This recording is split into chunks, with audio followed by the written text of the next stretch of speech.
Looked like a good set, and the square and the slotted look good too, but this Phillips,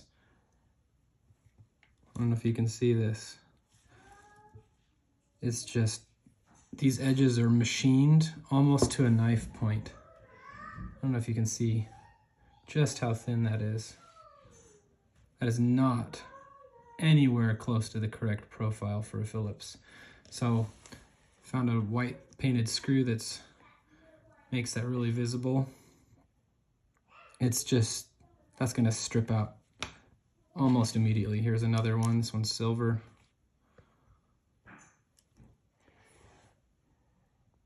Let's come in a little bit.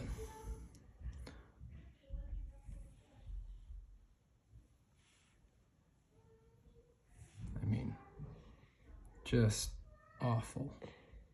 Nowhere close to the right profile. This might be machined incorrectly. There's a third screw, it's a little bit bigger. As deep as it goes. Just awful.